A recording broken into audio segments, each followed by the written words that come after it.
Good morning to most, good afternoon to others, and good evening to our viewing audience across the pond. I am your host, Jason Myles, and welcome to another episode of This is Revolution podcast. If you are a returning listener or subscriber, so glad to have you back with us. If you are new to the show, welcome. Hope you enjoy it. If you do like what you're seeing, please don't forget to hit the like and subscribe button on your way out. This is a nice little precursor to something that we will be doing next month in the nation's capital. Pretty much everyone that you see on screen, pretty much I say, with some exceptions, we'll be talking about the CLR James on June 8th in Washington, D.C. at Bus Boys and Poets. Bam! Beyond the Black Jacobins, CLR James and the Struggle for Socialism in America. Keynote speaker Adolph Reed, the Pascal Robert, what Daniel Tutt, Derek Varn, and me. So wherever you are watching or listening to the show, there are links in the description to get tickets. So I look forward to seeing you guys in DC. I haven't done anything live. I think the last thing I did live was when Ben and I do our kind of hangout on Valentine's Day, but I really wouldn't call that live event like this. So I think, and the last time I did a live event with Derek Varn was the LA show. So, and this will be Pascal's inaugural TIR event. So how awesome is that? Why don't we bring in the panel now? He is my co-host, my homie, my dog, the man of the Mau Mau Hour. He is the Pascal Robert.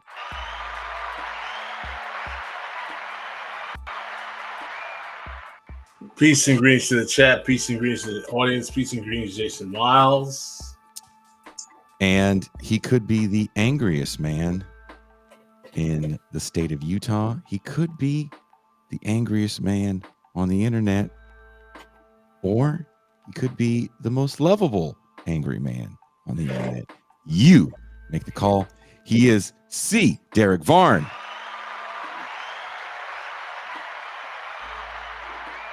Morning. How are you, Derek? I'm okay. I'm looking forward to talking about everyone's favorite Black Spengler fan. So, I think it was racist that you said that.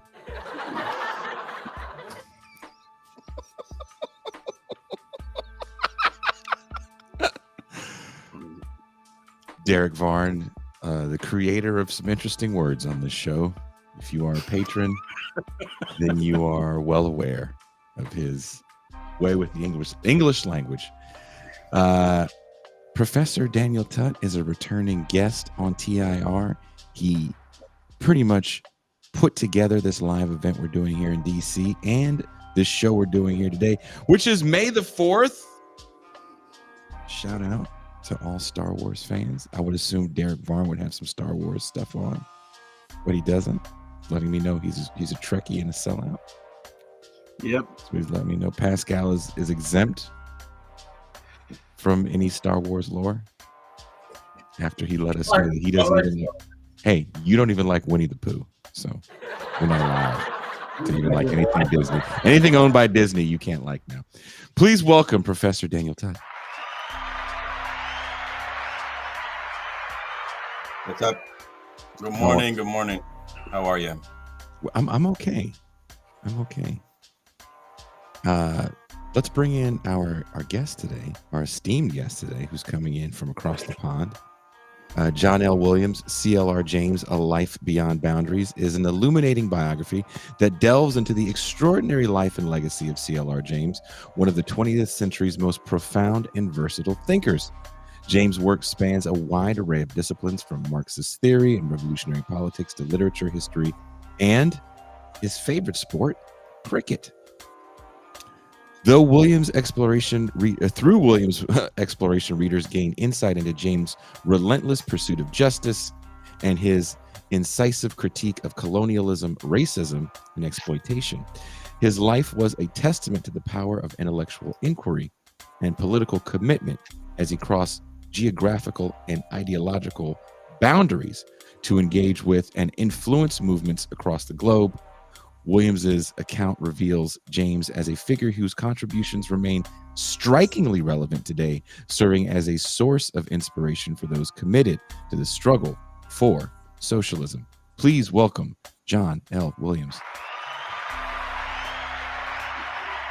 Hey. Thank you. Greetings from London, just a couple of miles from where CLR James died in Brixton. Oh, really? Yeah. Well, John, I want to first of all, on behalf of everybody here, thank you for taking the time to join us today. I know it's a little later where you are in the UK. The first question goes out to the entire panel here. How do you think CLR James's work relates to the current struggles for socialism today? And what do you think James would say about the current war in Gaza and the student protests? Right. What do I think, James? Well, it's a fool's game, really, trying to guess what someone in the past would say in the present. And I think the CLR James of the 1930s would say something different to the CLR James of the 1950s, and so on and so forth. The CLR James of his last years would just be watching the cricket or listening to the opera. And when Edward Said came to visit him, he insisted they just talked about classical music and didn't discuss Palestine at all. So there are a lot of possible different answers to that question. I think about black politics in general, I mean, that's, again, is CLR living in America at this point, or is he living in London? Mm-hmm. I think one of the really important things about James is that he always based his thinking on talking to people. And I think, he didn't, in his early years, he was maybe a top-down thinker who did take, Trotsky as having the word. But as time went on, really, even though he still perhaps claimed to be, a Leninist even, he really did work from the bottom up. And he would always talk to people before he started to make an opinion.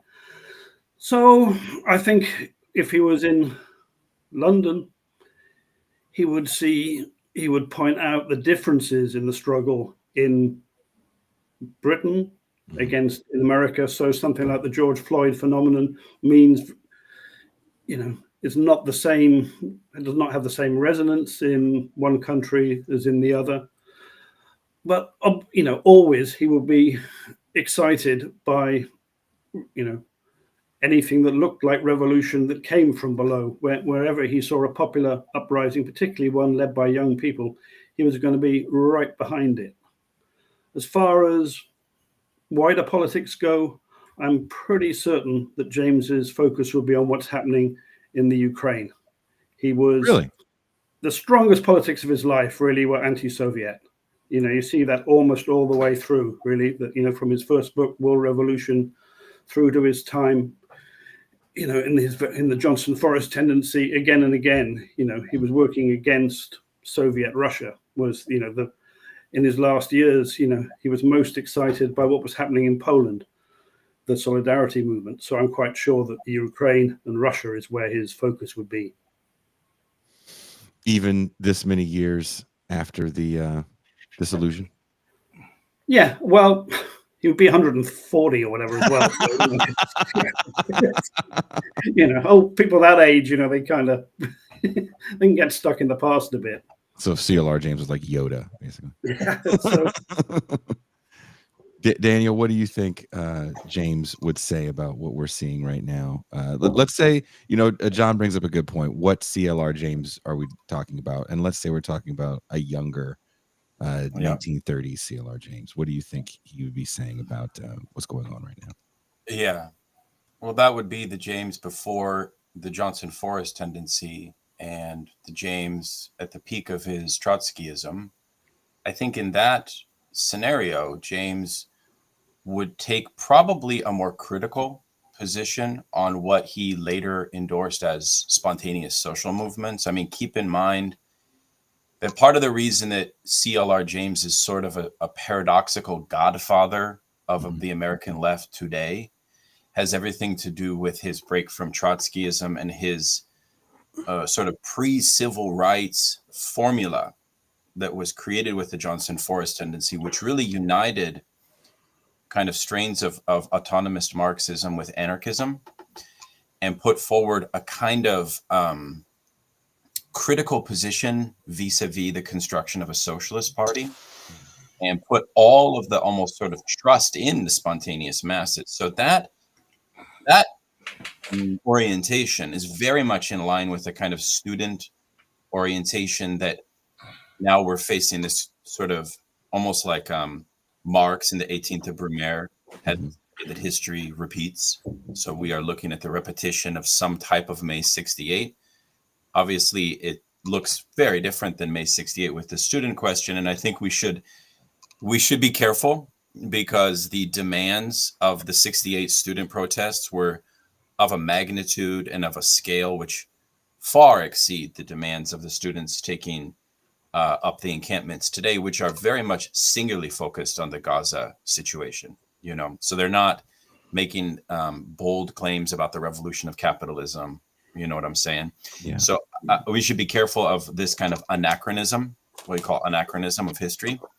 But I think that James, I mean, to John's point, and John, first of all, this book is amazing and very readable.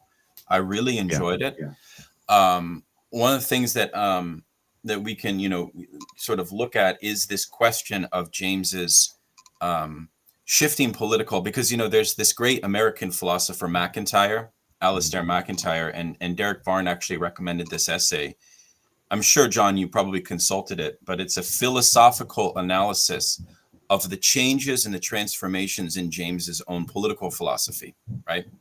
At certain key moments, analyzing the background conditions, material background conditions that led him to change his mind. Because I think that's one of the interesting things about CLR James, is that he changed his mind a lot.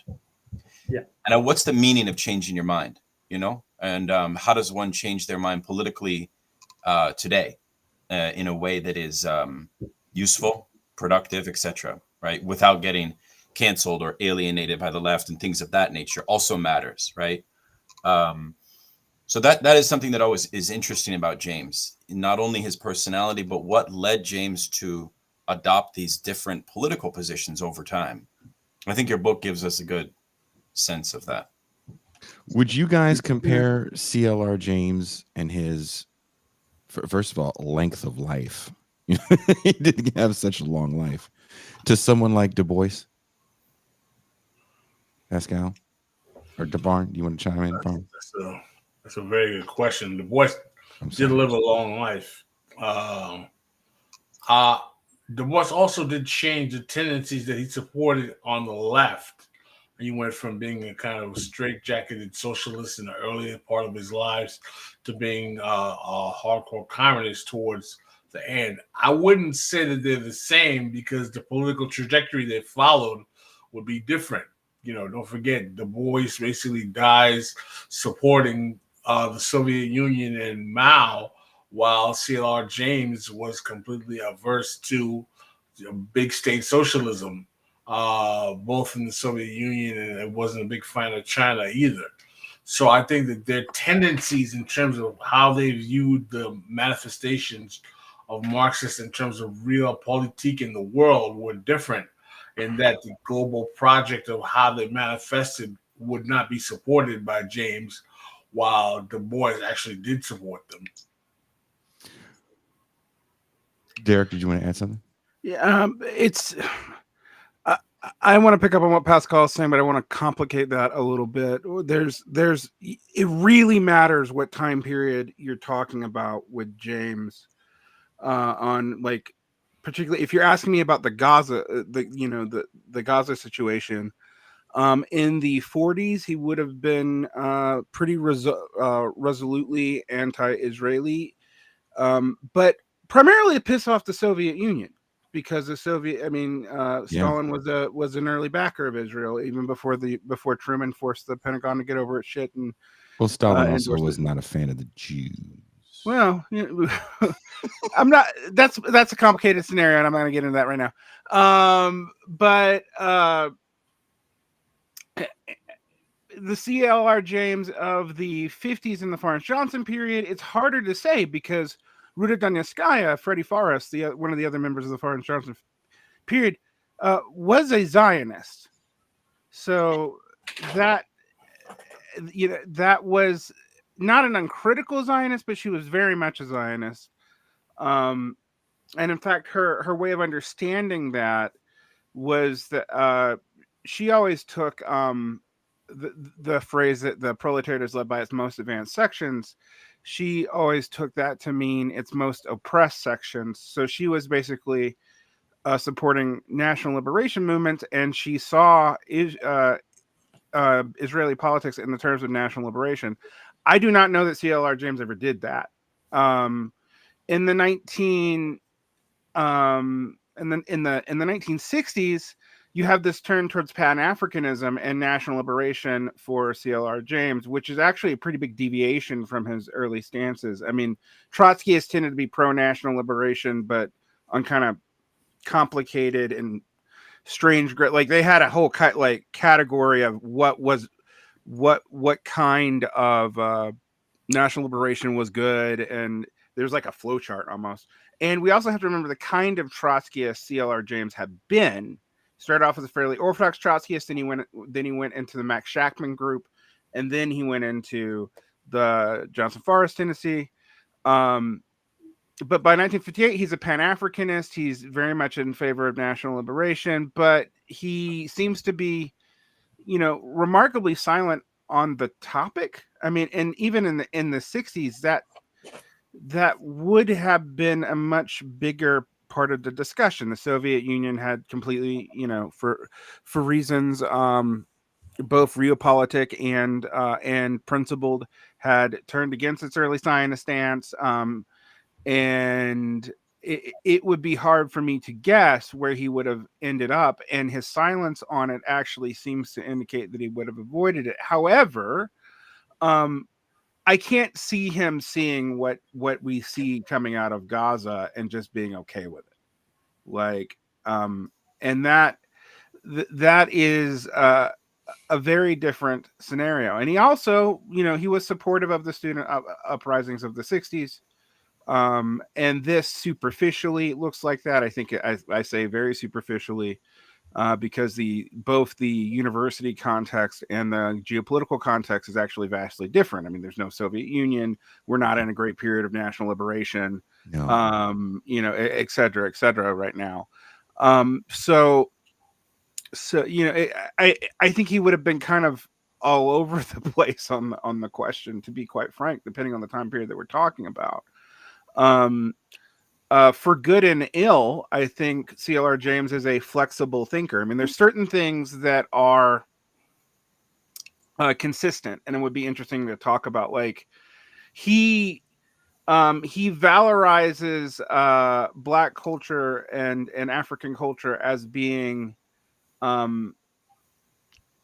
not fundamentally separate from European culture. I mean, that's one of the things, particularly early James, but that's true throughout his period. And you see this in like the Black Jacobins, which is very much modeled on like a Trotsky Eurocentric Bonapartist reading of what the Haitian Revolution was, and Pascal has spoken a lot on the problems of that. And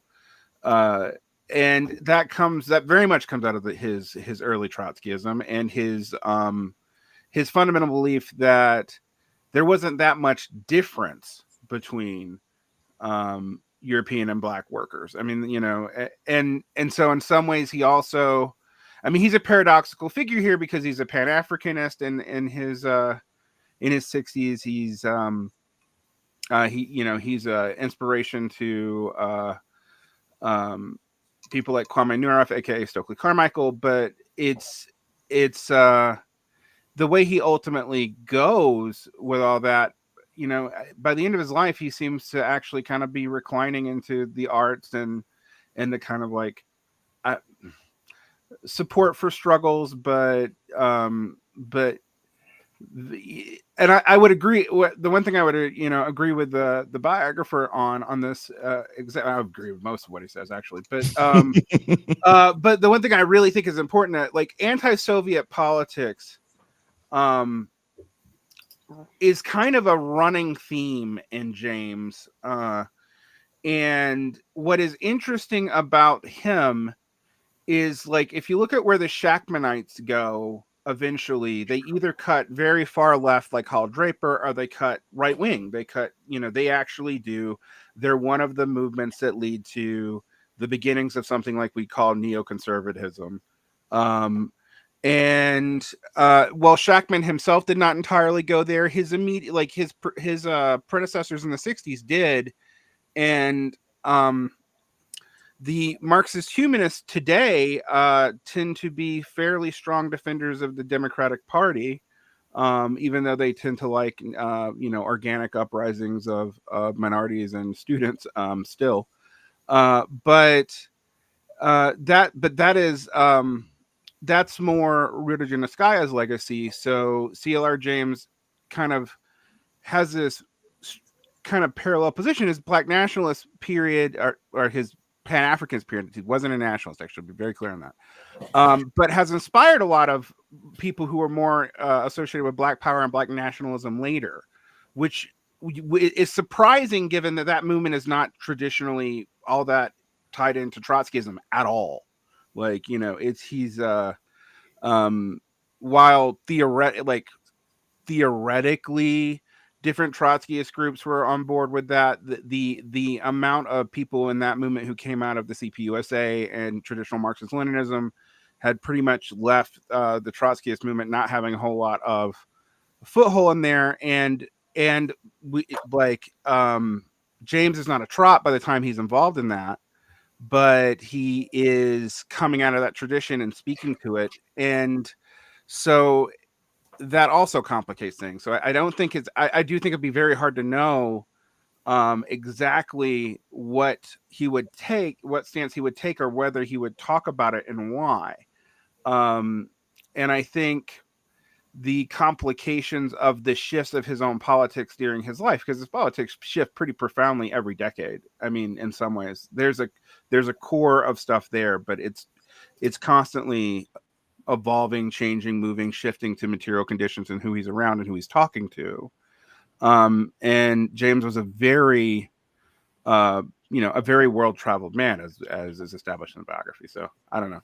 Maybe that's why, for me, I tried to compare him to Du Bois, not so much thought-wise, but the fact that his political ideology seemed to constantly be maturing with time, again, with who he was around. I mean, read early Du Bois, and then, as Pascal said, kind of read Du Bois towards the end of his life, where he's a lot more radical, I would say, towards the end. CLR James, did they both live about the same amount of years? Du Bois lived longer. Did he live longer? Du Bois lived in his 90s. I mean, they both lived a really long time. Like, think about all the things. Crazy, because James was sick a lot too. As John shows, I was surprised, the ulcers and his chronic. I mean, he had chronic illness, from in his 30s onward, it seemed. Well, let's actually talk a little bit about that. John, can you tell us about the background of your subject? When and where was CLR James born and raised, and how did he arrive at Marxism? Okay. He was born in Trinidad in 1901. His father was a school teacher, part of a sort of emergent Black, kind of lower middle class. Black people were moving into professions like teaching. His father was determined. There were 3 kids. CLR was the oldest and obviously bright. His father was determined, that he was the project, really. So he went with his father to live in Port of Spain, and his father kind of coached him for the entrance exam to get a scholarship into Queen's Royal College, which is the top school in Trinidad. It was modeled on an English public school. James got in age 10, with a scholarship. He was already being talked about as the brightest boy on the island, and he went through Queen's Royal College. And at the end of that, the idea was every year there was one scholarship that would take you to England to study at Oxford or Cambridge. And everyone thought James was nailed on for that. But being the man he was, he increasingly decided to study the things that interested him and not really bother with the things that didn't. According to his niece and nephew, the family story was that he used to sit outside the classroom reading his own curriculum while people were taught inside the classroom. And that's what he was like as a teenager. And as a result, to everyone's shock and surprise, he failed the scholarship to come to England and basically became a teacher himself in Trinidad and spent the next 12 years sort of mostly kind of part-time teaching. He had a friend called Alfred Mendez, who was part of the Trinidad Portuguese community, who were, further up the scale, had more money. Alfie Mendez had his own library, and the two guys were kind of literary bohemians in Port of Spain. They listened to they shared a lot of classical records with each other, and read all the English papers. They kept up with with the literary world, and they were determined they were both going to be literary stars.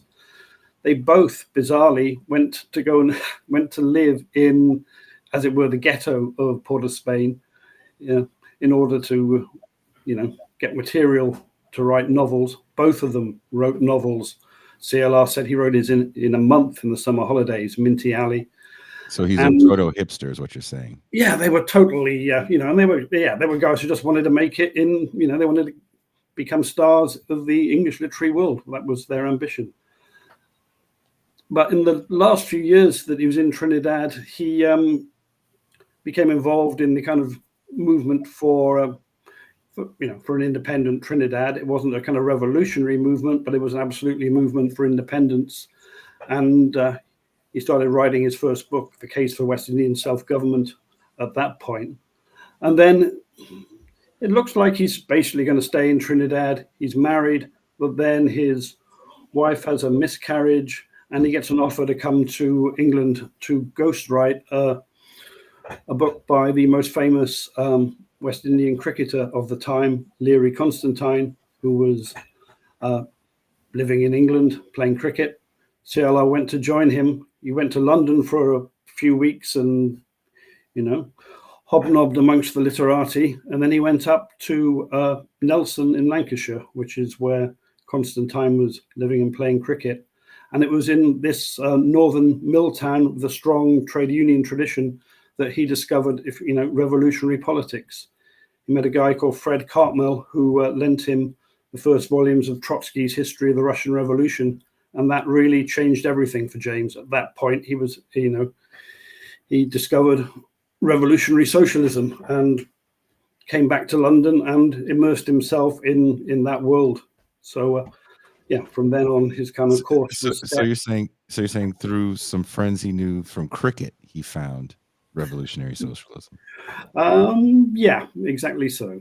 Do you think in 2024, someone's going to find revolutionary socialism at a bar watching the fight tonight? Do you think that moment is past? It's possible. I imagine if you go and watch cricket in India, which is where the center of cricket is these days, and it's being utterly transformed as a sport and as an industry, you could probably end up becoming a revolutionary socialist before long, because the kind of inequalities of Indian cricket are spectacular. Well, just if anyone wants to have a conversation on the revolution of the proletariat, I will be at V Sports Bar in Rosarito, Mexico tonight, watching the Canelo fight. So we can all have CLR James like experiences. Excellent. What do you guys think of that? The someone like CLR James gets radicalized to a degree in this very common area. And I feel like radicalization in these areas, it probably still exists somewhere. But how common do you think that is nowadays? Pascal, what do you think about that? I mean, I guess I think that radicalization is a process that usually always happens through literature. Mm-hmm. What I find that people are exposed to books and readings or reading circles that people kind of introduce them to things. So that part doesn't surprise me. But in terms of how he fell into it through a cricket circle that inspired him to get in contact with people who were part of England, it's impressive to me that he had to move so far to get radicalized from Trinidad, and that radicalization couldn't be found in his own domestic island. I think that says something about the politics of Trinidad, doesn't it? Sure. For sure. Derek, Um, are you radicalizing people at bars? Is my question. no. You know, I live in Utah. Occasionally, politics comes up, but I do think it's interesting. I mean, like knowing his biography a little bit and knowing like what he was into as a young person. I made the joke about him being into Oswald Spengler, which is true. He doesn't seem like, superficially he seems like an obvious candidate for radicalization, but like if you actually looked at what he was like into in his teens and 20s, it's not actually all that obvious.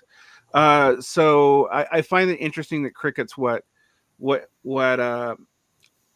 got him there. But I do think I have originally I did not think his interest in cricket was all that important to his biography, and I actually think John's biography and the Lester McIntyre piece that I mentioned earlier really got me to relook at that and read his work on cricket and what he was talking about there. And you know, there's a real sense of like using the master's game to show him up, and so I can see how that could be radicalizing.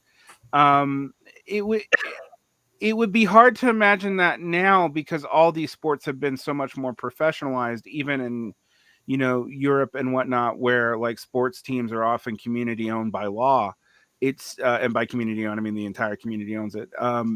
But it's still been professionalized and monetized in a way that these things really kind of weren't. Mhm. And CLR James's early life, and when he would have been writing about this in his late life would be the time where those were when you know we might call it the Americanization of world sport was happening. So I do find it interesting, and I wonder if he would have had the same experience even in his own lifetime later on. You know, that's just an interesting thought experiment for me on that. Daniel, do you try to radicalize people? Yeah. Of course. I do. Good man. I have, but it hasn't worked out too well because we don't have like an analog of 1917. And I think that hasn't been mentioned, but there's two things, right?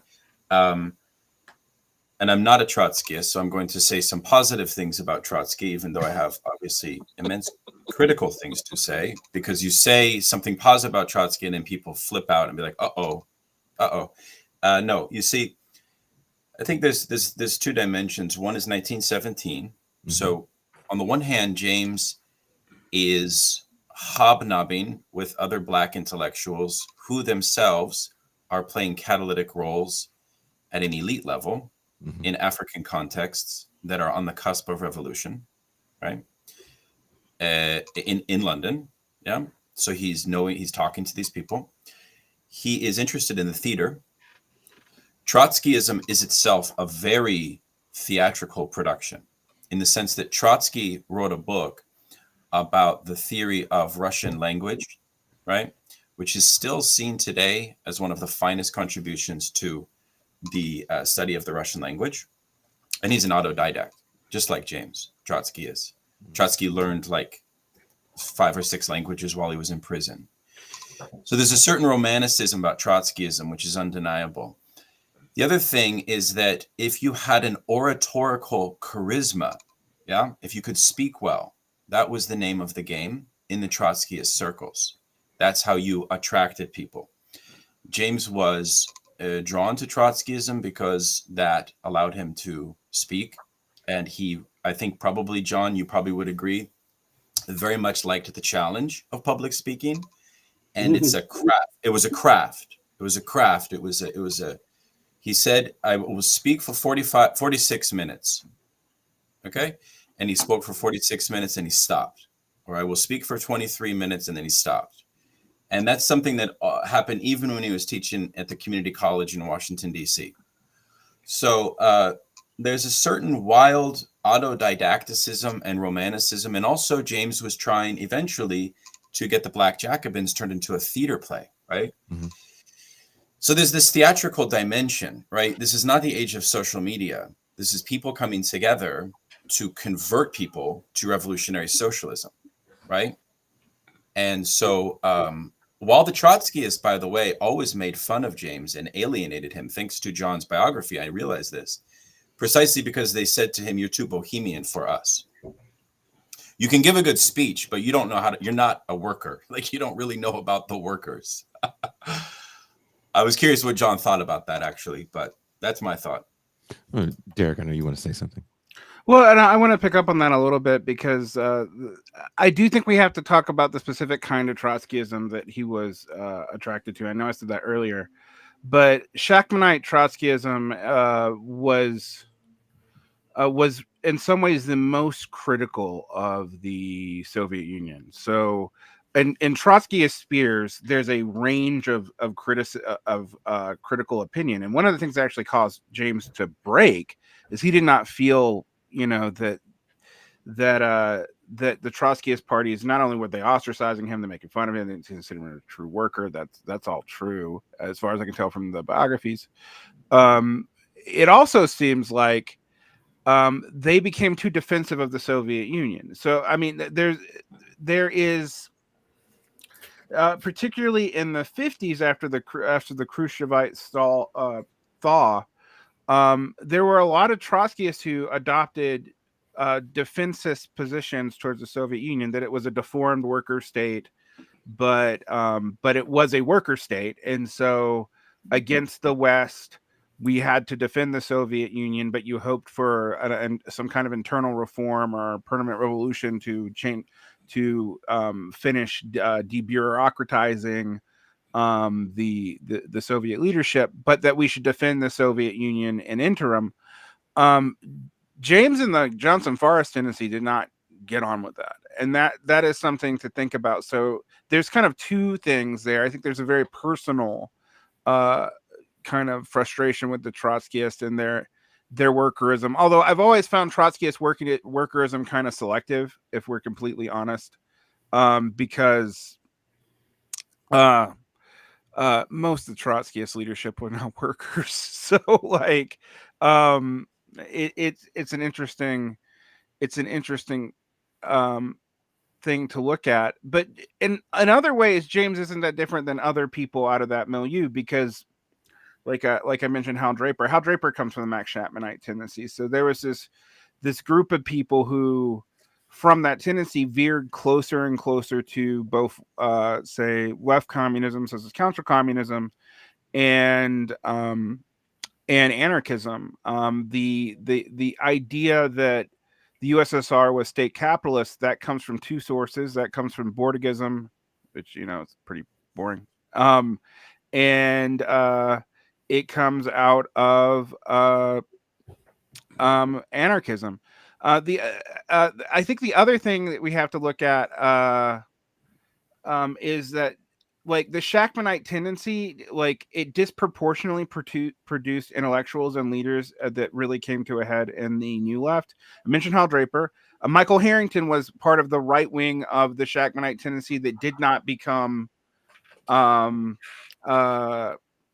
neoconservative or abandon socialism, but became very concessionary to bourgeois parties. So a lot of the leadership came out of this relatively small tendency that James was a part of, but that took a very hostile stance to the Soviet Union, more hostile than most Trotskyists historically did. And that's a very interesting thing. So I just wanted to chime in a little bit there, and we should probably turn to John. Um,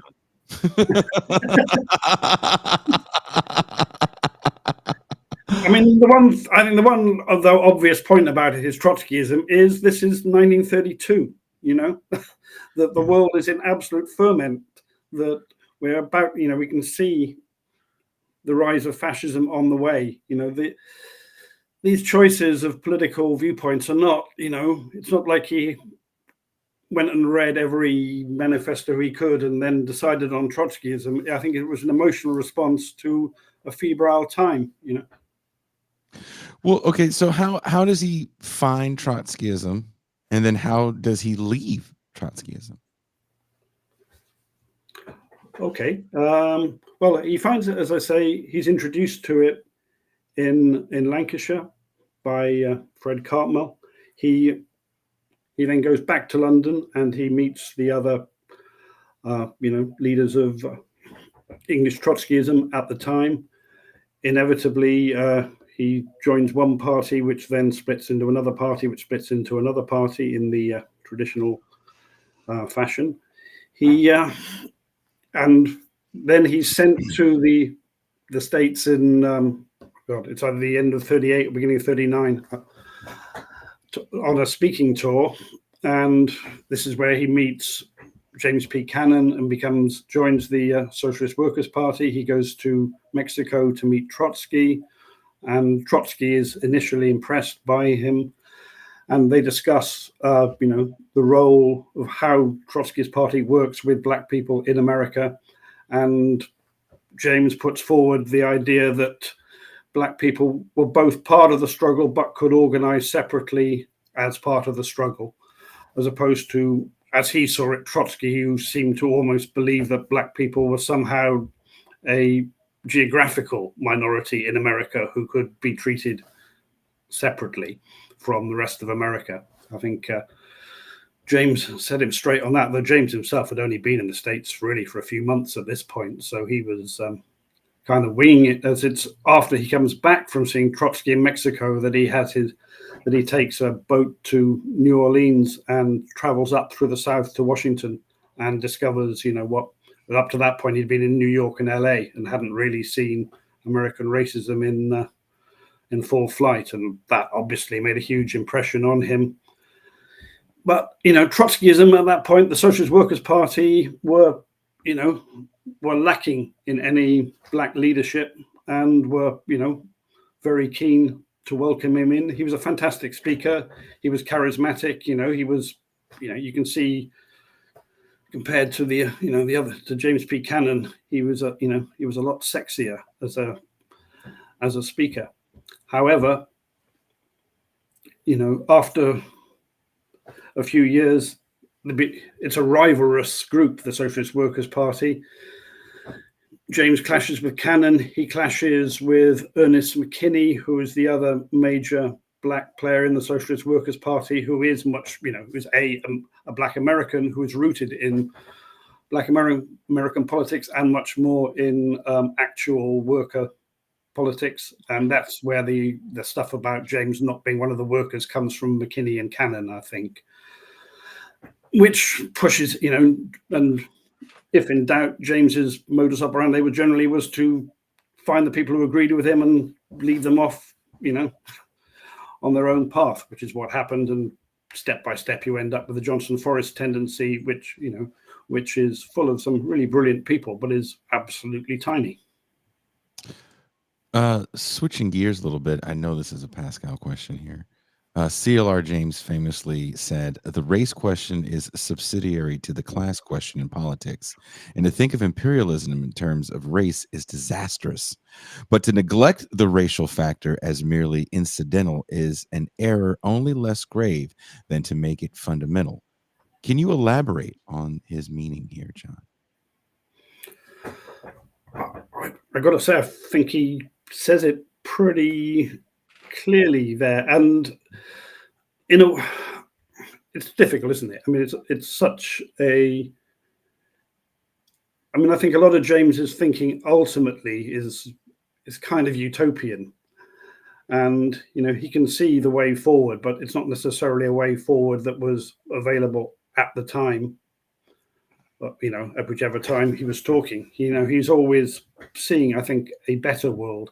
And I think what he's putting forward then is an idea which that somehow, as when he was talking to Trotsky, that you could simultaneously, in harmony, move forward on essentially a class basis, but with a simultaneous understanding of the unique aspects of Black struggle.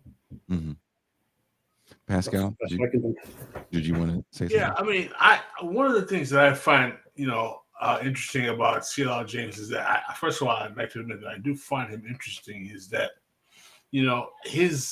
for someone who is a Trotskyist, his weddedness to race as an analytical tool is quite fascinating, because that's something that you would see something more relevant to the Marxist-Leninist faction of Marxism or to hardcore Pan-Africanists.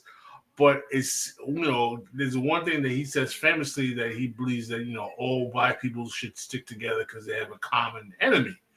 And I wonder if CLR James was ever ready to admit the internal class contradictions that existed amongst Black people that made the facilitation of capitalist oppression of Black people possible, and whether or not he would be willing to reorganize his analysis of race relative to capitalism and simply not engage in a kind of race reductionist, kind of like we're all in this together attitude towards race overall. I'd like to hear some discussion about. I mean, do you think where he comes from has a lot to do with that? I think seeing the different, it kind of starts off in the first chapter where we're reading about. It sounds like he kind of lives in a diverse. Is it Trinidad? I forget where he's born. Is it Trinidad? Trinidad. So there's Asians there, I guess Chinese. There's definitely white people there, and he talks about the kind of different. Well, these people hung out with these people. These people hung out with these people. Do you think that has something to do with the way he sees the world as well? I'm sure it does. I think one of the curious things about Trinidad is that, unlike, say, Jamaica, in Trinidad, Black people at the point CLR is growing up are not at the bottom of the pile. Yeah. The Indians are at the bottom of the pile. They've been brought in as indentured workers, post-slavery, and they're the people working in the fields and dismissively referred to as coolies. And James's novel is very good on this, Minty Alley. It gives you a real picture of the social stratification of Trinidad. So, yeah, A, it's majority Black, and B, the Black people are not actually at the bottom of the pile, which is a very different experience to most, Black people in the West and the Caribbean have got a very different history. Also, Trinidad was not a place that had slavery in any significant way on site. It doesn't really come up until after slavery. So, like, James's family came over from Barbados, and their life in Trinidad was always as free people. So it's a more mixed, complex picture than you might expect. Like, would you say, Pascal, that if you come up in an environment like that, he's born in 1901, in this more free environment, you might have, like, we always talk about this, most of the bougie Black people in the States are all on this idea that we can just all get together and us 12% of the country can take over. Would you say that's kind of a middle class ideology? Well, I think that what it is that it stems from the fact that his class of Black people, he's not proletariat. He's kind of from a petit bourgeois kind of, his father was a teacher. Is that, he wouldn't be distant from seeing Black shopkeepers or store owners, people who had some means about them. So usually when those Black folk had some businesses or some types of means of productions around themselves, they wanted to keep a stronghold over their Black clientele. So it would be to their advantage to be like, we're all in this together. Let's stay together, because it keeps a captured market. for them to make sure that, like, okay, we have a guaranteed, supportive class of people who are going to buy our products. So it's logical that that class would be all kind of like petite. They have this kind of what I call petite bourgeois black nationalism, which is that kind of, uplift the race type of black nationalism that you see in the Talented 10. So I agree with you in that regard. It's very, very much a kind of Talented 10 kind of view of like, we must uplift the race, but the workers still must unite. Mm-hmm. Do any of the white people have anything to say? No, you guys. Not touching that. I was struck in the biography regarding the politicization that James didn't seem to experience when he traveled the U.S. South pre-civil rights and experienced the segregation, discrimination, etc. In the sense that he kept his head high, and it didn't. And John, I'd like your take on this, if you don't mind. It didn't necessarily change his position strategically per se, and nor did his exposure to the brutal racism of the sort of Jim Crow South at that period, that when he traveled through from New Orleans up, and I think he did several speaking tours as well.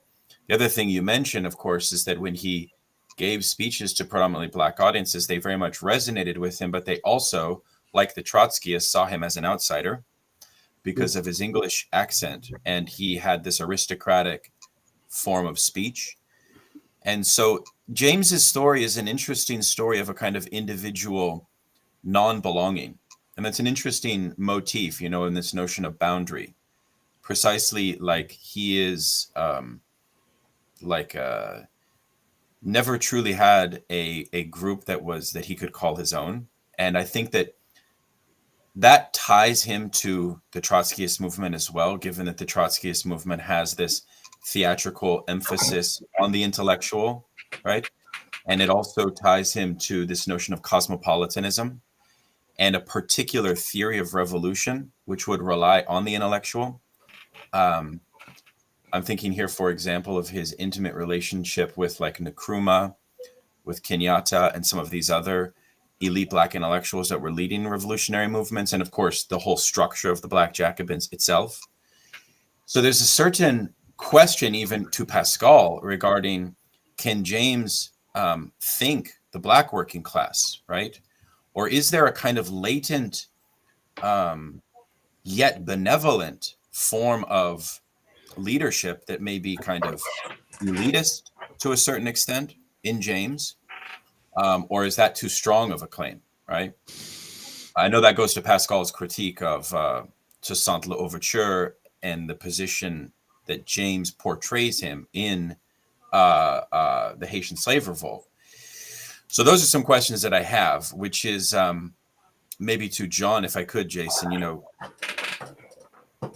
how was James affected by his exposure to the American South in the pre-civil rights period and like what he witnessed? I'd like to add to that, if we don't mind, is that one of the ways I see this manifesting with James greatly, with everything ranging from his affection for Toussaint Louverture to his affection for cricket to his kind of Anglophilia, if you will, is that there's a lot of racial vindicationism in CLR James. This kind of need to prove that black people can do something. Need to prove to whom? Like, why is there this constant need? When asked what motivated him to even write the Black Jacobins, he says that he was tired of hearing all these woe is me tales of like black suffering, and it just demonstrates that like even his greatest book is motivated by this need to for racial vindicationism. And one of my criticisms of racial vindicationism is that it's a never-ending process, and it's always rooted in placing the satisfaction of your identity in those who are not vested in that satisfaction. I mean, I think that's a criticism that's probably true of a lot of people. Absolutely. I think in the case of James, he's really quite a curious man, having spent a couple of years sort of working through his life. He really is quite. I mean, I think the tale about the extent to which he wanted to be his own individual self and had a sense of his, an absolute sense of his own brilliance from this teenage period where he's decided he's smarter than the guys who are teaching him, really, and just give me the books in the original French and I'll read them.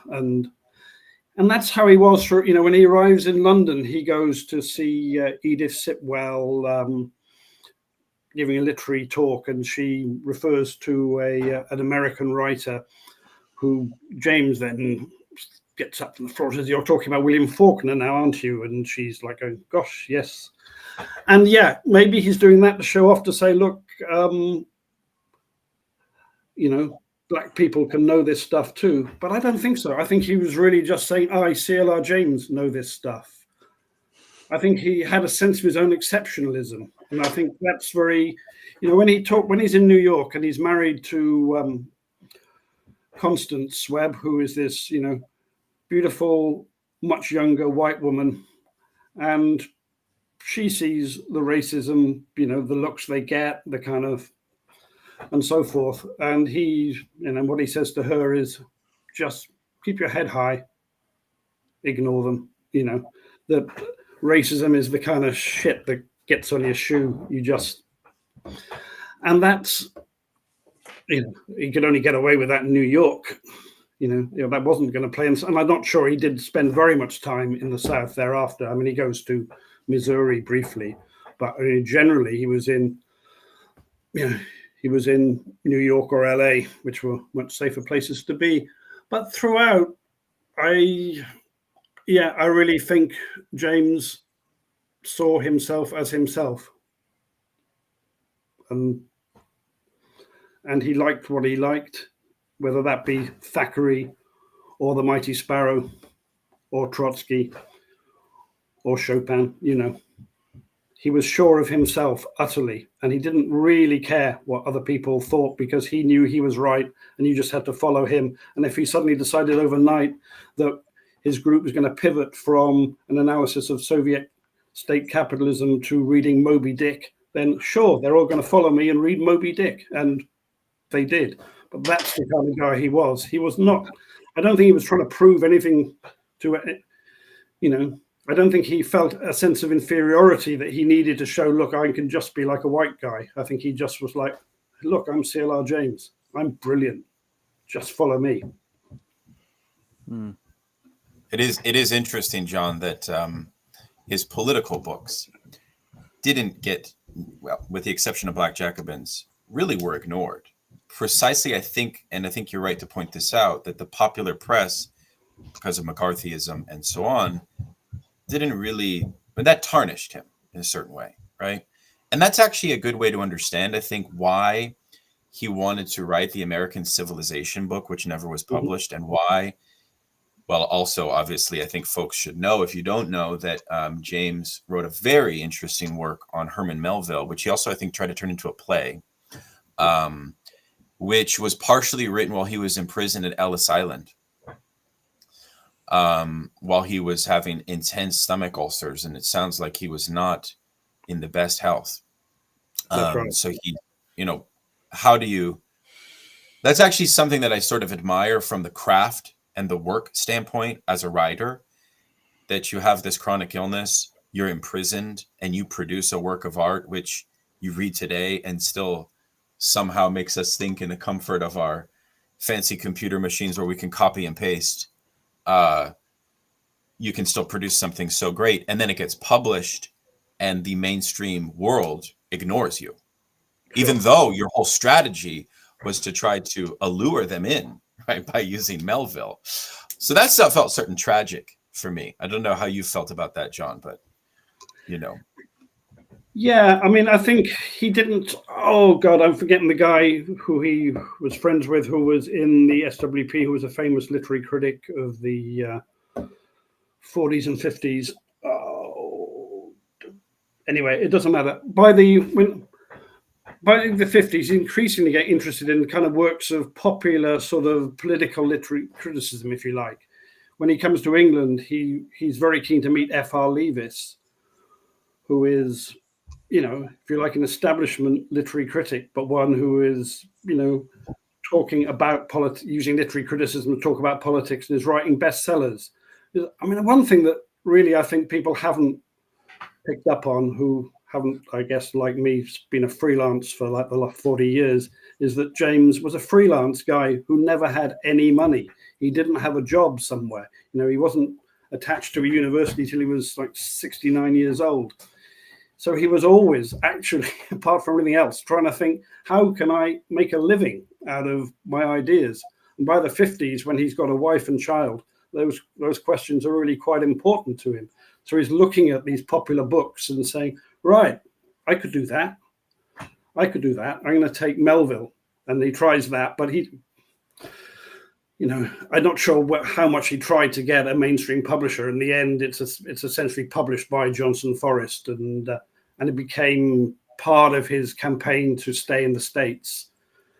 But, you know, even when he comes back to England, again and again, he's trying to get together an idea of a popular, you know, of a popular book that uses his politics, but in a, you know, in a cultural way. And gradually he works his way through the 50s towards Beyond the Boundary, which, you know, obviously is less read in the States because of the cricket thing, but is actually a really great statement of his political worldview as expressed through popular culture. And so, yeah, I think, and that, you know, that now is seen in Britain, certainly it's like as the great sports book. Again and again, people will tell you, you know, it's always in, and anyone does a list of the top 5 sports books ever in Britain, Beyond the Boundary is right there. But it, you know, that didn't happen quickly. And even after he wrote that, because it didn't make any money and it took ages to find a publisher, he next wanted to do a book on Shakespeare. He did, in fact, a series of talks on Shakespeare for the BBC, but he couldn't get a publisher. But that was the drift. You know, that's where he was basically hoping to make a living, was from writing books like that, which I think is something that gets lost a bit in a straightforward political theory reading of James's career, because that's part of James, but part of him is a guy, you know, trying to make his way as a in the literary world, and, you know, put food on the table.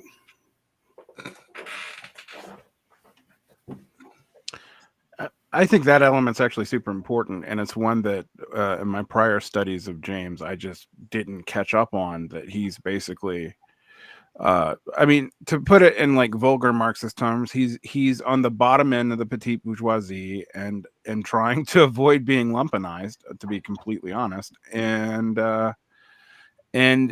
he, I mean, you can, he's a good study for like, the relevance of not confusing income with class position, but also that it being super important. And I think that's a big deal. And I also think, you know, one of the things I really appreciate about your biography is I you know, in my prior thinking about any engagements with CLR James, I did not think about personal motivations at all. I thought about his ideological movements and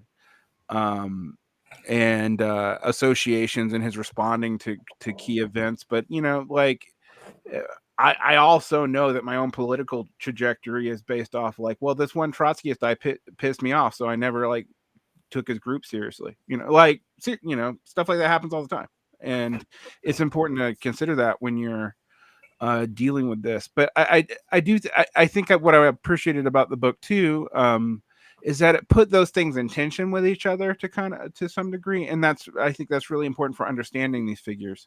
And that's all I have to say about it. But I think it was really helpful. Yeah. I mean, I want to bring this up, Pascal. You've been quite critical publicly of CLR James and his book, The Black Jacobins. What is your?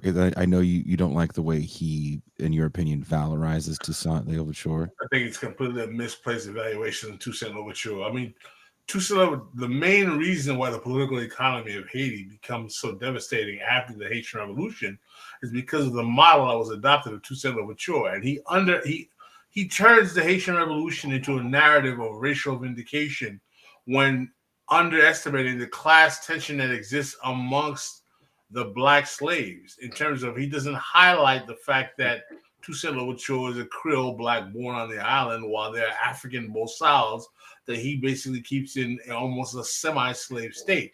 Of course, he mentions that. I'm not saying he neglects to mention that, but turning Toussaint Louverture, who literally in his constitution, CLR James in his book says, and I'm quoting, that Toussaint Louverture's first constitution was irrelevant.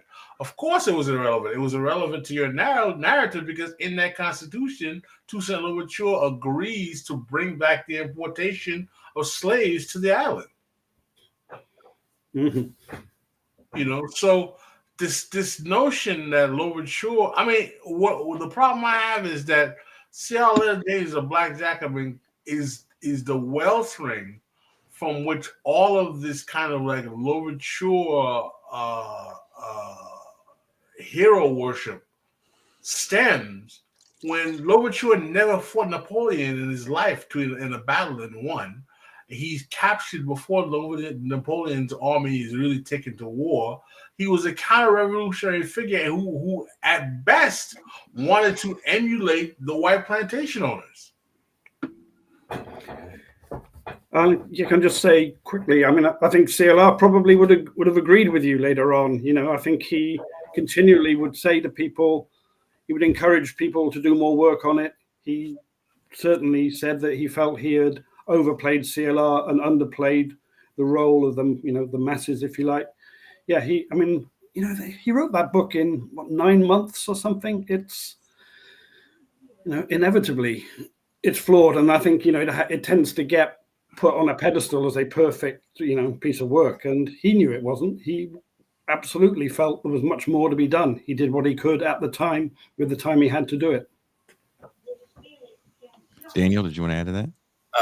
Well, it just interests me because one sees the embedded Leninist and Trotskyist theory of revolution as a kind of socialist Bonapartism in Toussaint, and it is striking to me how much that theory of socialism mutates when Trotsky dies, when CLR James is kind of on the margins of the party, and when he develops the Johnson Forrest tendency, because the Johnson Forrest tendency, as I think a lot of folks are talking about in the chat, has bequeathed to the modern left a certain idea, because you see, one of the things that was going on right there, right, was this notion of the wildcat strike, this notion of a kind of unhinged revolt.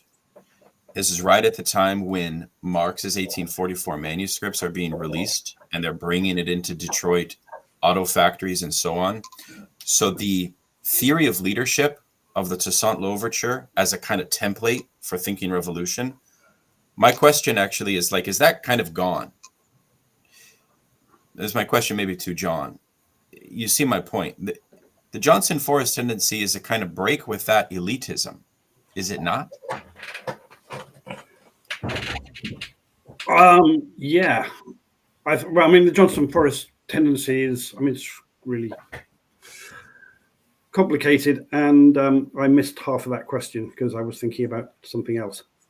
So I'm sorry. My question is sorry, go ahead, Jason. I said it's Pascal's fault. That's why, John.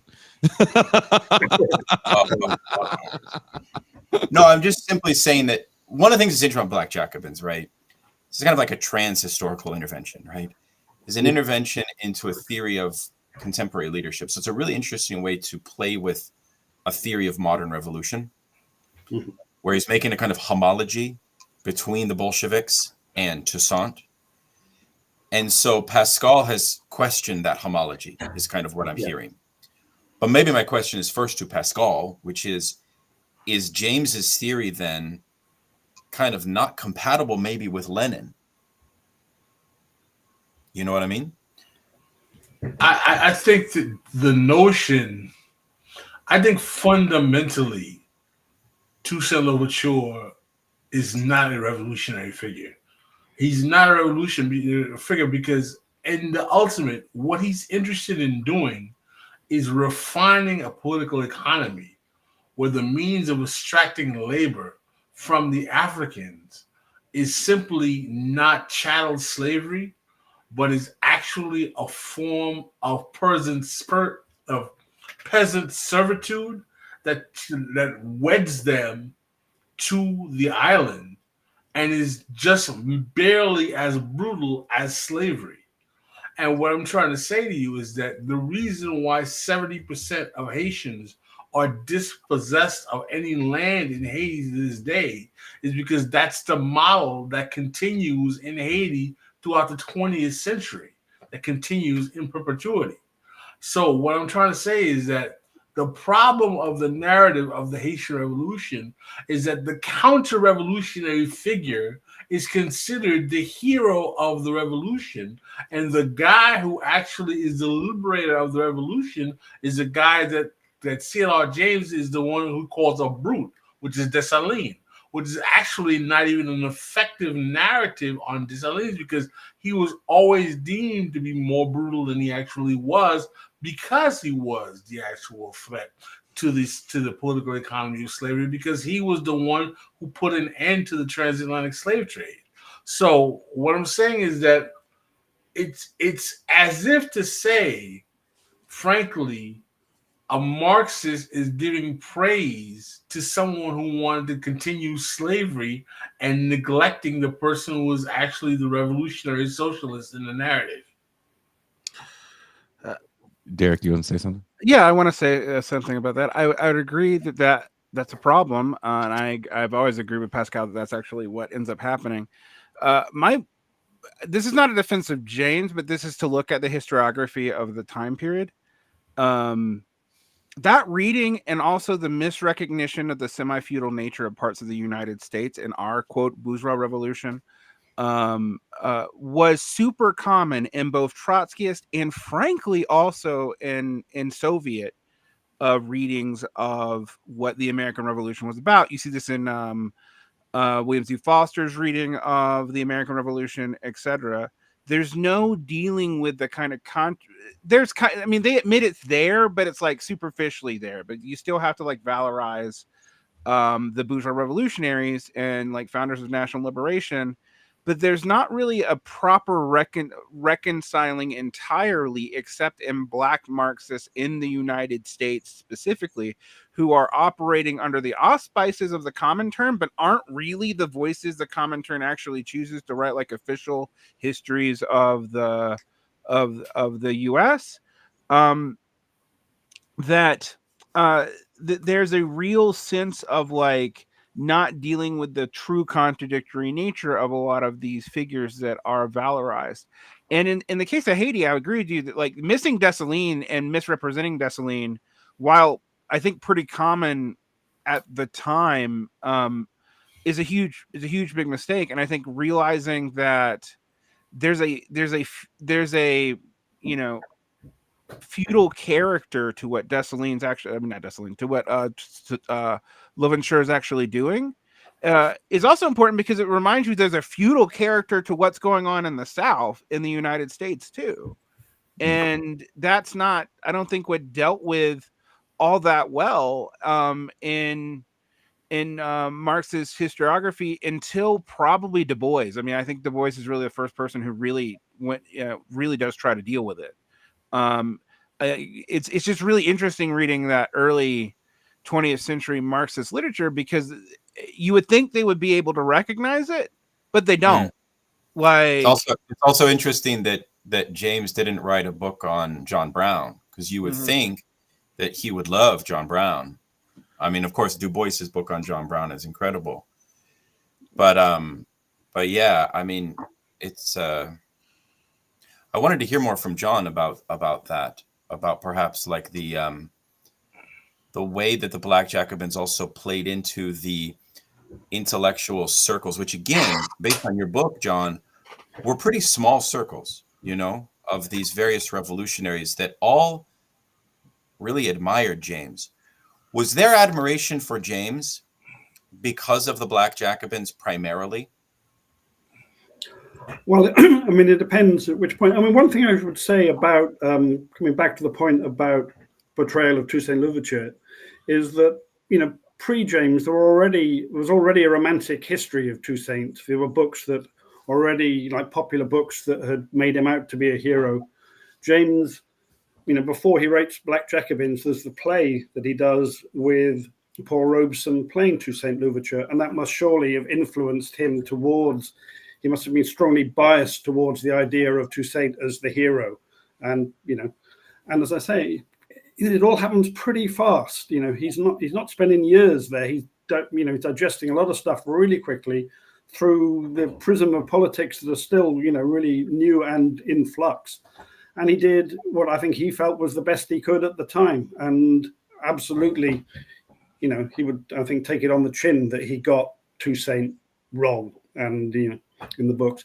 But in terms of, of what made James popular, I'm not sure that the Black Jacobins at the time did very much. Its problem was it came out just as Europe's heading into a world war. So a story about Haiti was not, what the Western left was very much interested in the time. I think World Revolution probably had more influence immediately in the world he was in, because it was a book of, about Trotskyism and anti-Stalinism. I think people at the time, Black Jacobins hardly sold at all, at that point.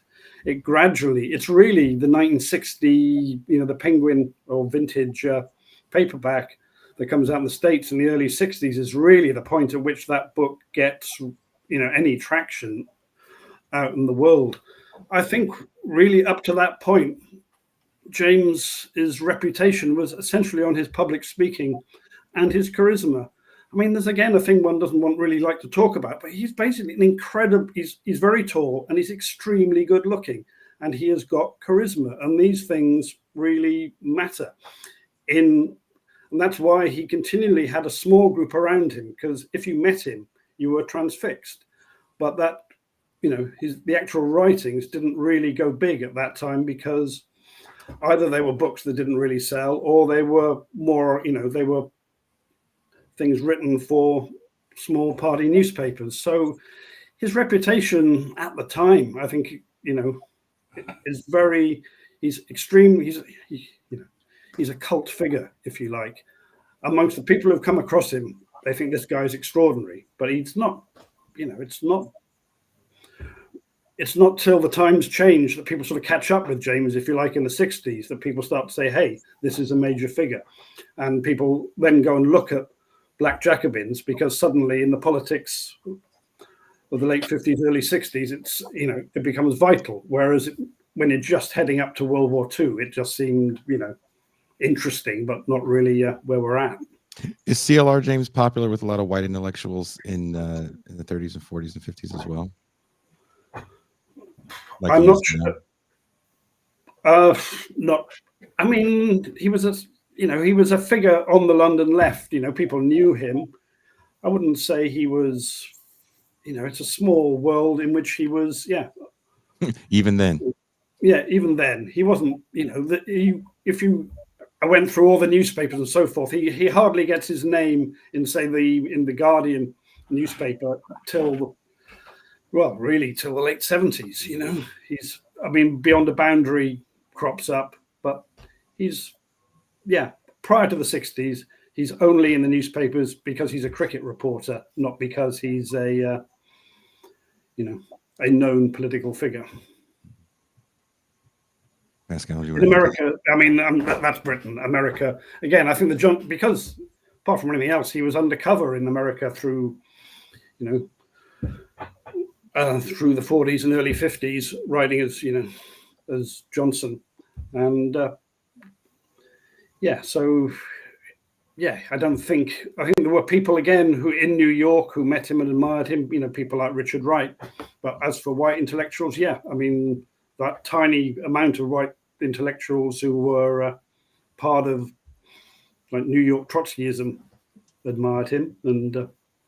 And you do say that Richard Wright's writing was very influential for him prior to meeting with Trotsky around the feeling that James had that we do need to center the Black struggle, precisely because I think in Wright's Native Son, if I'm not Which is- mistaken, hey, there was a communist character, okay. and it's interesting also that Richard And what Wright, does of Wright do course, to that was- character? No. Well, Richard Wright was swooped up by the Congress on Cultural Freedom and diverted from his communist sympathies into liberalism, which is very tragic. And of course, James was not. And so that was a telling sign that Richard Wright was this pivotal figure, perhaps for James intellectually, to understand. It shows James's intellectuality. And his removal from class issues in a certain sense, given that when he goes to the Deep South and experiences that wasn't as transformative as reading a book was. I mean, when it comes to Richard Wright, sorry to jump in on this. I just wrote this article in Sublation, O.J. Simpson, America's First Bigger Thomas, or Real Life Bigger Thomas. And I quote Richard Wright from The Black Metropolis, which he writes right after Native Son, where he literally says that we have to watch out for these bigger Thomases because they're just little Hitlers. And I'm paraphrasing the actual quote, but he does say something along the lines of, like inner city Chicago is just another Vienna. It's going to grow this kind of new fascism. And Richard Wright is kind of all about underclass ideology as he is informed by the Chicago school, which he says, again, in that introduction to The Black Metropolis. So this kind of gets back to what Pascal was saying before, maybe about CLR James and this underclass ideology, if you will. What do you mean by underclass ideology? What does that mean exactly? Underclass ideology, that it's all pathological why these people act the way they do because of the conditions in which they live in. The main problems with the Black poor is not rooted in political economy, but it's rooted in cultural fracture. So if you walked away from the Jim Crow South unfazed, but you read Native Son, which Pascal and I were talking about off air. What did you say about Native Son, or do you don't want to say it on air? I remember. I mean, yeah, you said. I read Native Son in college. I didn't like it. Felt like white people. What is it? It felt like the white gaze into the black inner city. And again, I don't know if anybody on the panel has read that book in a while. It does feel that way. It feels like it's written for racist white people. It kind of does. It kind of does. And the movies didn't make it any better. So I find that interesting, that if you're swayed more by Richard Wright and something like Native Son more than the realities on the ground in the Jim Crow South, that's fascinating to me.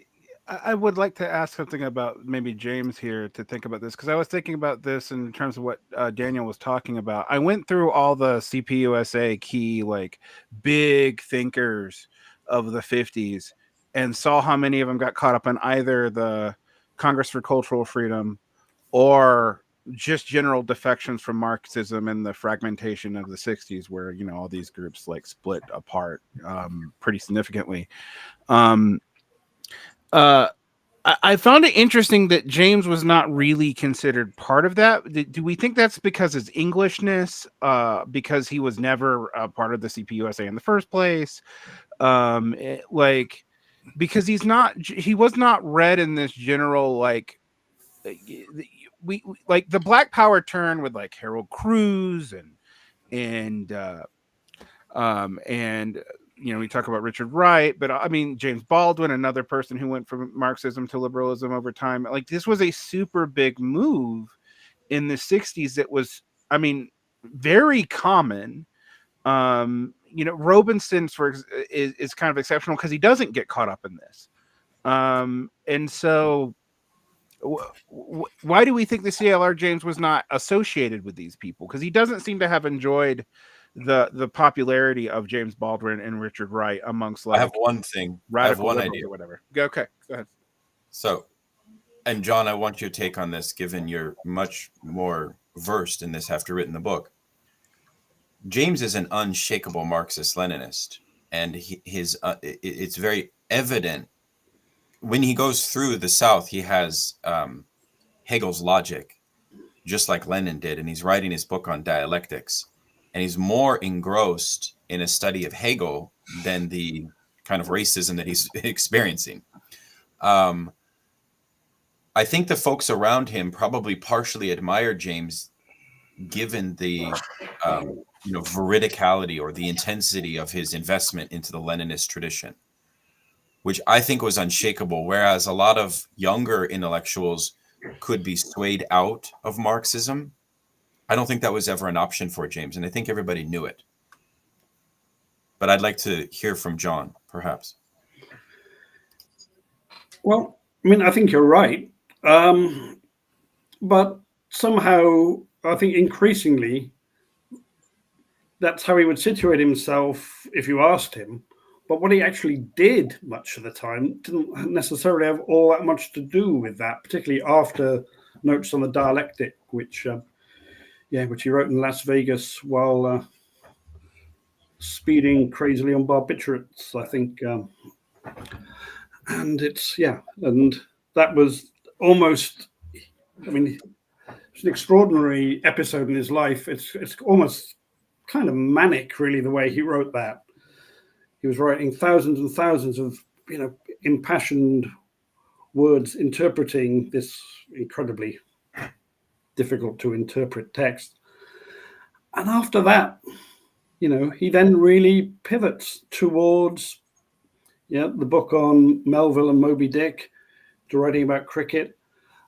I mean, I think that there's a tragedy in James, really, is that there should have been more books, that the political books are written in the 30s when he's a young man, and thereafter there's essays, there's many fantastic essays. There's the what American Civilization, which is a sort of half done project, which could have been something really extraordinary and is still really interesting. There's Beyond a Boundary, and then there's Modern Politics, which is a book I really think it gets overlooked, which is basically the transcription of the series of lectures he gave in Trinidad, which is a really interesting period when he goes to Trinidad to work with Eric Williams immediately after independence, and he's the kind of eminence grise, and he for once has the chance to try and put his politics into practice. And he gives this extraordinary series of lectures laying out his thinking really clearly, and I really think that's a book people really should read.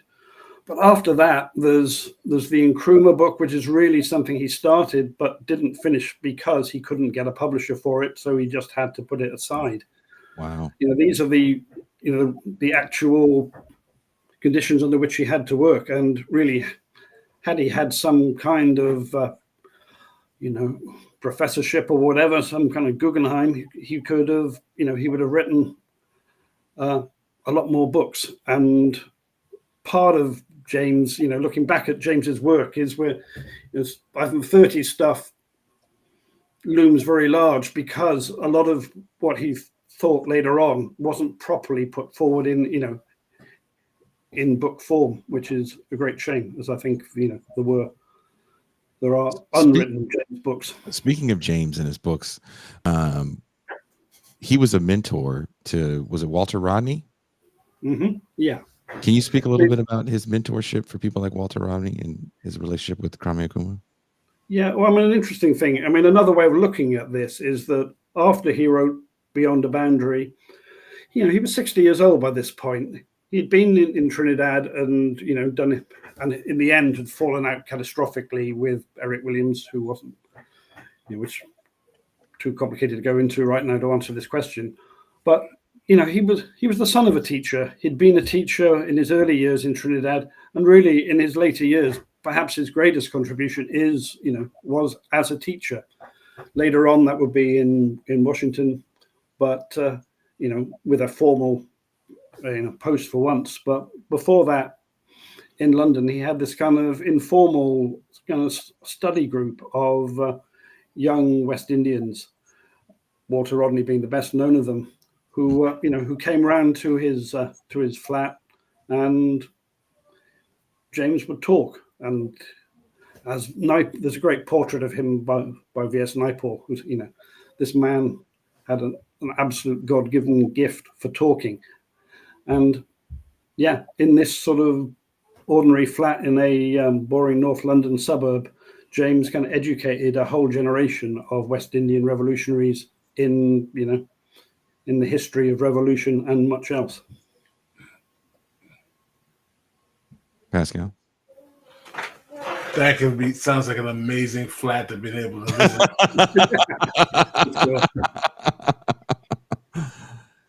Man, what would you have asked him, Pascal? Tea and crumpets.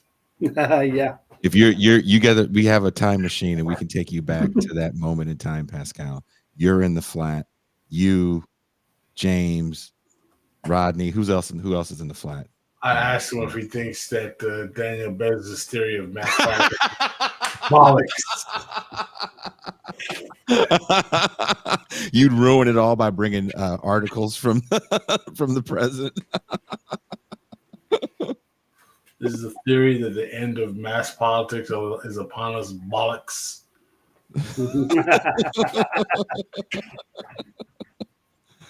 I would love to hear what they were saying at that moment. Man, that'd be insane. Derek, there was a question you wanted to ask? Derek? No. Are you mad? No, I'm not.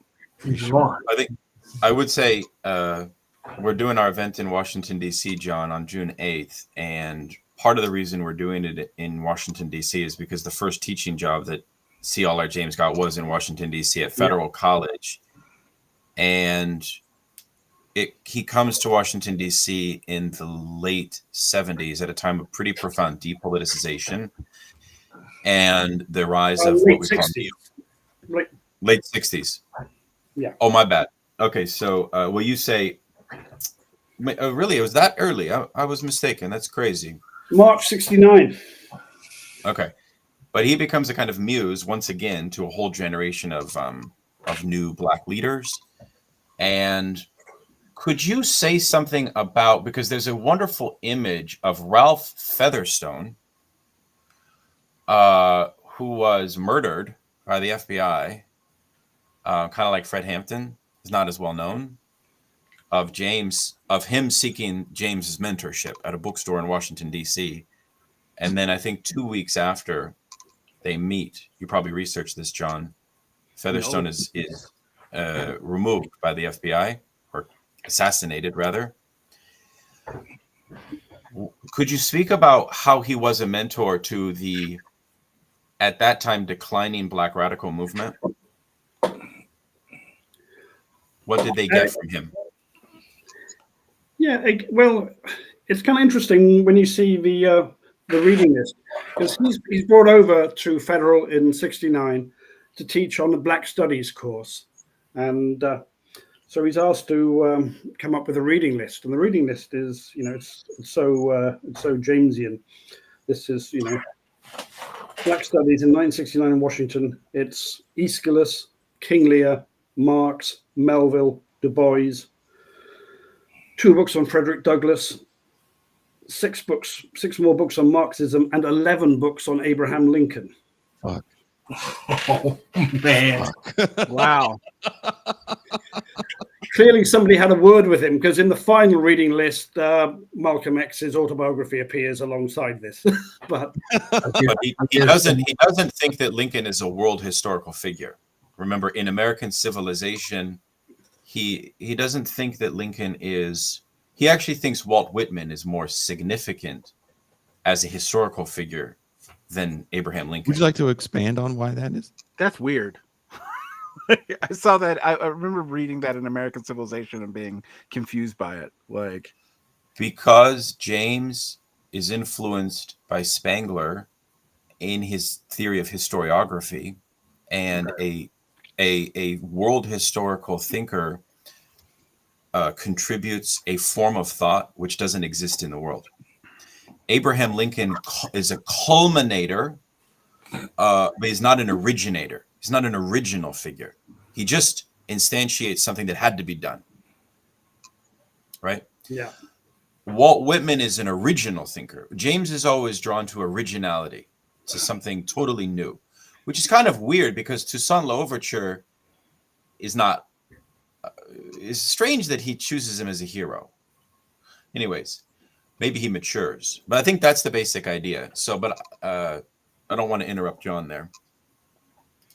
Yeah. So I think what he brings is, a sense of the history that he's, his big thing is that you need a grounding in political theory and indeed in Western classical thinking in order to be a fully effective revolutionary thinker in the present. And that's what he brought, I think. And again, it was his personal charisma. Again, everyone you speak to was taught by him. Just again, he was, it's a remarkable figure at that point. No one is expecting this kind of 60-year-old, nearly 70-year-old guy who talks, like a sort of English gentleman, rocking up, living in a hotel in Washington, D.C., and doing much of his, teaching while lying in bed, and seems to know everything about everything. And I think people found that inspiring. Even, people say, well, I wanted, I can't remember who I talked to, who said, yeah, you came and you really wanted to talk about, the revolution on the streets now. Instead, he wants to talk to you about Picasso. But that's what you got. You got something that you just never imagined, really. And I think, when he was in Trinidad, he won what his idea of a revolutionary movement was. He was concerned about the Trinidad proletariat level of education. He wanted to print up, in effect, kind of like dime paperback editions of Dostoevsky and give them to everybody so that people would wise up. What do you think of that, Pascal? I mean, it's very practical. You got to make sure that the proletariat is educated. The masses must be literate. Yeah. One of the questions I asked is, what would James do today? And we know we all kind of joke that we don't know. There was different Jameses, but this idea of educating the proletariat, which makes a lot of sense, does it feel almost impossible in 2024? He'd be a Marxist streamer. Oof. Wow. Yeah. Would he? Maybe. Would he, or would he actually stay writing books? I don't know. I mean, it's hard to say. I mean, Daniel and I both tell you the reason why anyone buys our books is that we're Marxist streamers. So it's I do think it's interesting though to think about like what he thought that education looked like. Because it is. I think the Spiegler stuff on civilizational education, and even his last book, American Civilization, as opposed to like American political economy or American culture, does betray a little bit of that, like that civilizational project narrative. And I find that an interesting tension in James in regards to his Marxism, which he never abandoned either. So that is interesting to me when we think about what we think we should be. Yeah, we all know that we should help the proletariat read. All right. Yeah, I think, I say we all know that, except that I hear left-wing podcasts talk about how we don't need to teach reading anymore. So maybe I shouldn't actually say that we all know that. Wait, who said we don't need to teach reading anymore? There was a whole episode of Antifada with a guest who was arguing that, like, the proletariat don't need bourgeois skills like literacy. Like literacy. Yeah, and I'm not making cursive. Well, James does say in American Civilization that Marxism, I think and John, I wonder if you agree, seems to recognize this after his immersion into America for a while. He does say that Marxism will not get off the ground unless we have an equivalent to Lenin's What Is to Be Done, but one that is framed distinctly with an American historical and cultural context in mind, because he thinks that's the novelty and the originality of Lenin, and why even when he's in Washington, D.C. as an old man, he puts the bust of Lenin up above his door, because Lenin for him is the true original revolutionary of our time. And James, I think, understood Lenin as taking Russian society and bringing Marxism, molding it there. But he's not making this claim. James is not making this claim as a kind of patriotic nationalist claim, because we already know that he's so opposed to Stalinism.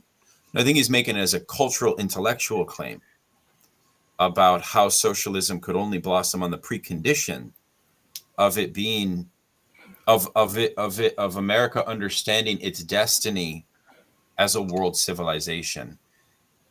Even in a Hegelian sense, we know what Hegel said about America as the culmination of the end of history, right? So I think James is working in that model as well, and he was always concerned with the pop culture for that same reason, because pop culture was the avenue for consciousness. So it's also, I think, has to be understood in James's theory of consciousness in the age of the post-war period, which is something that the Frankfurt School, for example, is also looking at. How can the consciousness of mass culture be politicized towards socialism, right? And that entails a certain educational project that connects one to the distinctness of their own culture, national history, and so on, as well as steeping oneself in the great classics as well. So, I think that's what I would say to that. I don't know what John thinks. So does CLR James make Hamilton then? Oh God! But maybe a cooler Hamilton. Yeah. maybe a musical version of, like you said, there was a play, Black Jacobins. Maybe there's a musical hip hop version of Black Jacobins. He wanted to make a film. He wanted to do a musical with Ethel Waters when he was in New York. He met Ethel Waters to try and persuade her to be in some kind of revolutionary musical. So it absolutely could have happened. I mean, one of the great things, he could be Boots Riley could be the new CLR James right now. He's doing some fine work with his films, I think. It was, he was kind of omnivorous in his interest in popular culture in the States. I mean, he went to the movies all the time. When he's in, I think when he's in Las Vegas at some point, Reno. If I said Las Vegas earlier, I meant Reno. He was in Reno, even better. He's got nothing to read. He's reading romance magazines, and he's fascinated by them. He's always, he had possibly a slightly worrying tendency to occasionally take some random thing like a romance magazine as having more significance than it perhaps had. But he's continually, looking around to see what might have meaning. And one of my favorite things I found from his later years was a postcard written to, I can't remember who he wrote it to, but he's, talking about how he'd seen what he thought was a great artist on the television, and their name was Kid Creole. Oh, wow. Yeah. And what he admired was his dancing and his control of the band. Wow, So, okay. There you go. CLR James, Hamilton, the original Hamilton. I mean, I think whatever deficiencies I have as a biographer, and I'm sure there are many, I'm probably the only guy who was going to pick up on the Kid Creole reference in a stray postcard from the 80s. So. Or maybe he does Lincoln, like Lincoln, the rap musical. Yeah. I don't know. I do think Hamilton is a Louverture figure, to be quite honest. So it would make sense, actually. As much as that like stabs me in my soul. Yeah. I want to see the CLR James gangster rap version of Lincoln the play, dude. Send these niggas back to Africa.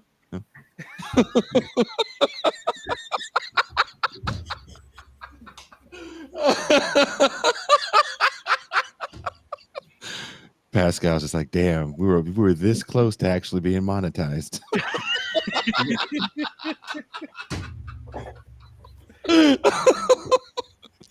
You don't want to see that play, Pascal? Not really. Abe No. Lincoln with a 40-ounce, No. played by 50 Cent. Oh gosh.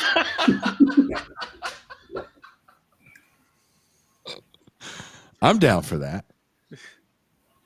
That's the play we needed, actually. Because Hamilton, not a fan. Has anybody on the screen seen Hamilton? Yeah, I saw it for free. I didn't pay to see it because I was a teacher at Chaperoned, and I wore an Aaron Burr did nothing wrong shirt.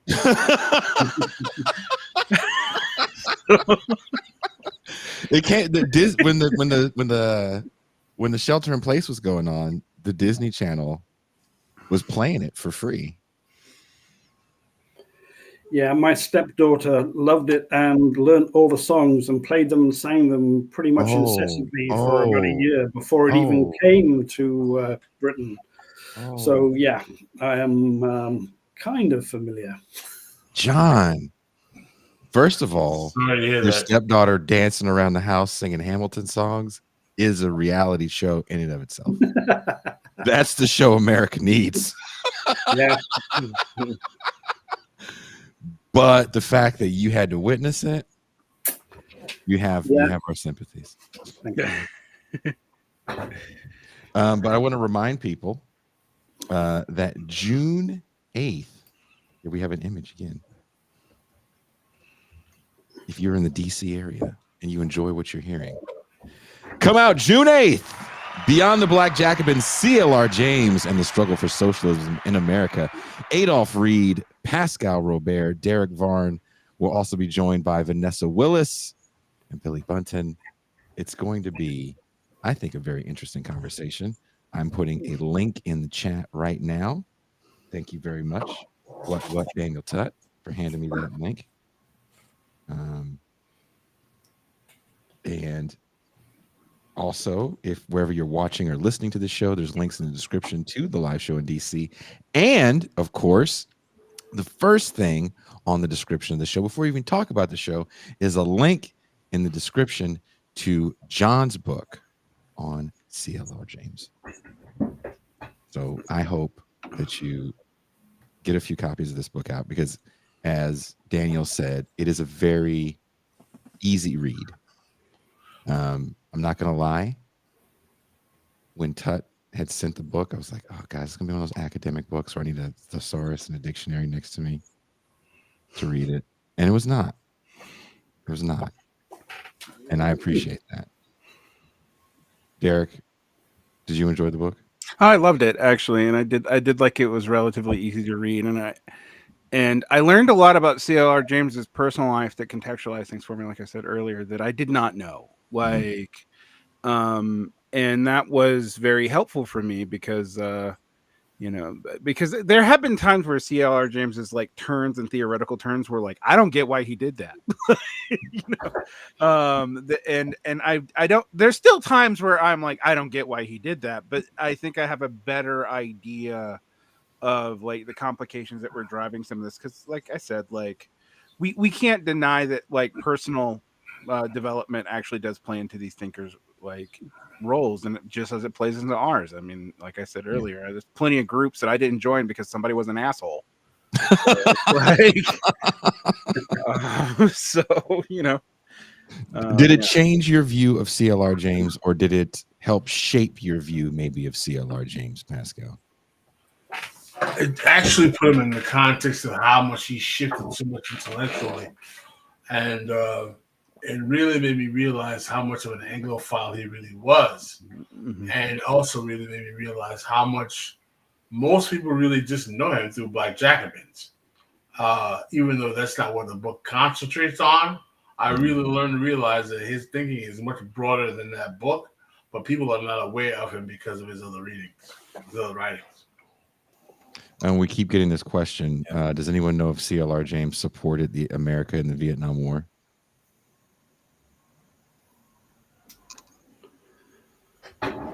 Yeah, strange. I can't. I mean, I can certainly have missed things.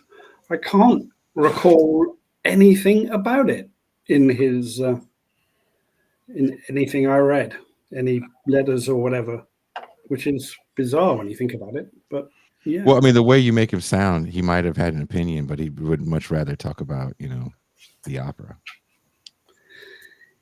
yeah. I think at any given time he had like the thing he was really interested in, and that's where his focus was. And yeah, he seemed to. I mean, he didn't talk much about World War II while it was happening either. Right. So yeah, he had quite a he had a strong focus on whatever his interest at the moment was, and yeah, clearly it wasn't Vietnam. Yeah, I can say I can't unlike other members of the Max Shachtman tendency, I can't find anything where he ever endorsed the American engagement in Vietnam. But Right. he's just I actually was interested in the answer too, because I'm like, I've never found anything where he talked much about it at all. Which is, I mean, that's like pointedly strange, to be quite honest. But I mean, to John's point, he doesn't seem to be one that focuses. That's not his, which is weird. Not his interest at the moment. Maybe his interest is more how we get there, Right. That war at that moment. I mean, I think he was singularly focused on the Black struggle and the liberation movements happening around the world. Imperialism may have taken a back seat to that in some ways. I also think that the Shachtmanite turn within Trotskyism, among some Trotskyists, to embrace the Korean War and the new age of imperialism that the Korean War started, probably he wanted to distance himself from that. And, and I do think that John's right, which is there's something about him that is a very almost like maniacal focus, capacity of focus, project by project. And that's one thing I liked about the book, which is you gave us an understanding of how he read Marx, right? And he only read Capital much later. And part of the reason that Johnson Forrest's tendency was important, that I gathered from your book, is that he didn't know German. So Grace Lee Boggs helped him there on the one hand. On the other hand, he really found simpatico with them because it was a clique of people that were autodidactic Marxists, just like him, who had the same obsession with Marx at a theoretical level that I don't think you saw in Trotskyism, because he famously says in the Stuart Hall interview that as a Trotskyist, when he was in London, you only needed just a handful of books to get by. In other words, Trotskyism was not an exegetical. It was an intellectual orientation for sure. But the Johnson Forrest tendency, they were like exegetes. They were trying to dig into Marx at a very, very deep level. And so that differentiated his time in the Johnson Forrest tendency for me, which I really read as a rigorous study group in some ways. Yeah. Especially given how small it was, Yeah. It seemed interesting to me also that the Johnson Forrest tendency key figures are all either children of immigrants or immigrants themselves. Like that is something that's true for Grace Lee Boggs, CLR James himself, and Rita Donskaya. They're either like I said, they're either second generation or they're basically expatriates almost. They're not even like totally immigrants. So I find that that's actually a very different milieu from like the SWP or the Shachtmanite tendencies afterwards, like which were very much they were tied into internationals. Yeah, there's lots of they were big in like New York and California, which is weirdly that tendency also is longstanding. New York and California being where all the communists are, but it does seem that was a different thing. So thanks for you pointing that out too, because that seems very interesting. And I was just actually just doing some more searching on him talking about war, and The only things I can find on it is him, saying that we should oppose war in general. So yeah. All right. Well, thank you guys so much for coming on. Again, John, thank you so much for taking the time to talk to us this evening for you across the pond in the UK. We will be back Tuesday. I will be talking with Danny Bessner, not about the death of mass politics, but about the death of Hollywood. Dun, dun, dun. Does Danny Bessner think anything is alive? Like he makes me look, No. I mean, like he makes me gonna look make that positively like No. Danny makes me look positively optimistic about the world. So. It's That's sad. hard to What's sad is that he actually reproduced. You're like, man, you have a kid. What is your kid gonna be like? Like, Jesus, that kid is just gonna just depress the shit out of everybody at the playground. But thank you guys so much. Pascal, do you have any I almost said last words, any final words on this show? No. I appreciate it. It was very educational. Well, Brother Tutt, I look forward to seeing you in a matter of weeks. Brother Varn, I'll see you shortly in a matter of weeks, as well as Brother Robert. Daniel, none of us have any dietary restrictions. And we want you to take us to DC's finest barbecue joint. Well, I don't eat pork. Oh, come on. They serve beef too. Jesus Christ. Okay. Jesus. You gonna Muslim ruin all our fun? I also don't eat pork. So. Oh my God. Where's your interfaith literacy? Come on. Jesus. We'll go to Derek, a halal. you are from the deepest part of the South. What is your excuse? One, I am a J word, and two, and two, actually, when I got typhoid in Mexico, I developed an allergy to. When I got typhoid. Fair enough. John, have a good one. Again, the link to the description to the CLR James book is right there. Thank you guys so much. Have a good weekend. I'll see most of you Tuesday. If you are TIR watchers, Ben Burgess will be here tomorrow. We are out.